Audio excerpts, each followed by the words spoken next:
À présent, on passe du chargeur universel au tube universel qu'on va écouter. Comment il s'appelle? Tears for Fears.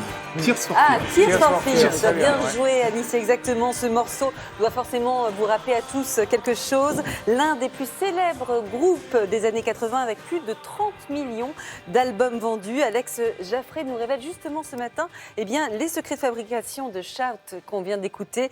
Un des plus gros tubes de l'année 1985, c'est le son d'Alex. Allez, je vous mime le nom du groupe. Bouh. Ah. Tears, l'alarme. For Fears, la peur. Tears for Fears. Pour ceux qui seraient restés trop longtemps dans l'espace avec Thomas Pesquet, Tears for Fears, c'est ça. Ah oui, c'est des gros tubes, hein. Il y a celui-là aussi.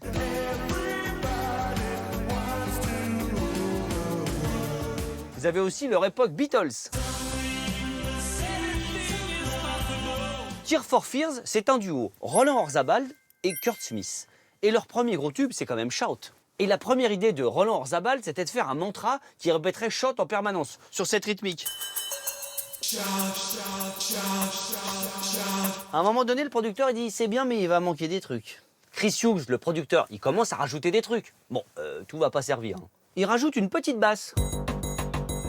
Pas mal, ça. Et puis une guitare. La guitare, elle va pas rester, non, mais la basse, oui. Et puis surtout, ce son de synthé, le Fairlight. Le Fairlight est un synthétiseur des années 80 que tout le monde a utilisé, de Jean-Michel Jarre à Peter Gabriel. Bonsoir. Mais bien sûr que vous connaissez le son de Fairlight. Le plus connu, c'est ce son de flûte qui est utilisé dans le titre Shout.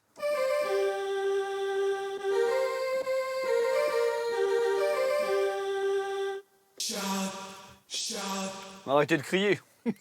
Oui, je vais vous faire écouter le morceau Shout de l'intérieur. On commence avec cette percussion qu'on reconnaît tout de suite. Batterie, avec une basse, une seule note. Et puis la voix de Monsieur Orzabal. Il a une empreinte vocale. On sait que c'est Tears for Fears tout de suite. Non, il n'y a pas que des synthés et de la batterie. Il y a aussi un autre instrument. Il y a un indice dans l'image. Oui, il y a de la guitare. Mais pas que. La petite basse qui faisait gdougoudung, hein, la batterie. Le petit synthé. Peut-être, oui, je sais. Peut-être il manque une voix pour faire une chanson. Allez, si vous êtes sympa, il arrive. Roulement de batterie à la Phil Collins.